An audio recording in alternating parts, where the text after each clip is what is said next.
Hello everyone and welcome to Simplex Cuisine. My name is Harper, if did not know, and today I am going to show you how to make my very simple, very delicious, and quite amazing 5 cheese macaroni and cheese. So let's begin. So of course the ingredients and the recipe written out will be down below, so if you want to check it out there. And with that being said, let us begin. So first things first is to cook, or first really boil, your macaroni.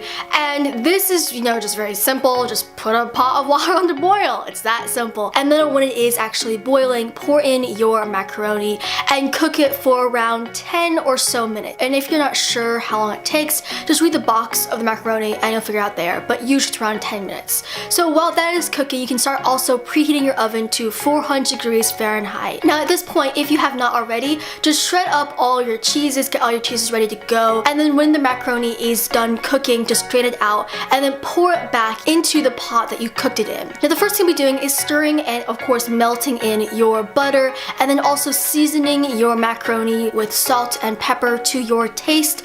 And this really just becomes, just how much you want. And I can't really give you the exact measurements because, we're all different people, but more or less just season it to your taste.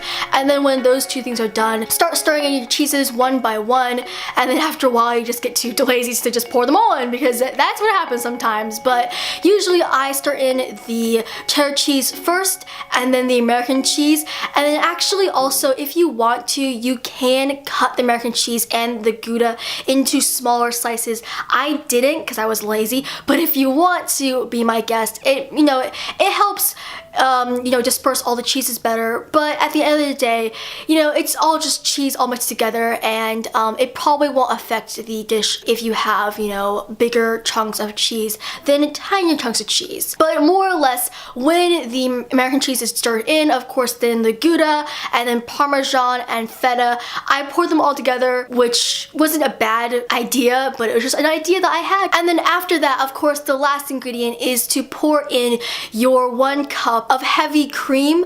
Now I used 1 cup, and if you want creamier macaroni and cheese, pour another like half a cup or so. But more or less, when that is all mixed up too, pour in your macaroni and cheese mixture into a pyrex dish. As you probably see from the footage, I had a little accident, but don't be worried, just a little bit fell out, and that was easily taken care of thanks to the good support of my mom and my cat, who was a huge fan of cheese and cream. But more or less, after the pyrex dish is filled up with your macaroni and cheese, the final step is to cover the macaroni and cheese with 1 more layer of cheese. Now it's up to you how much cheese you want. Now I put on like less than probably a cup or so of cheddar cheese and then 1 slice of American cheese. And if you want to cover the whole surface of the macaroni and cheese, be my guest. It will make it 10 times better. But I was getting a little bit anxious about just everything, so that was my excuse. But more or less, when the macaroni and cheese is covered with its layer of cheddar cheese, put the macaroni and cheese into the oven. It should be 400 degrees Fahrenheit by now, and let it cook for around 30 minutes or so.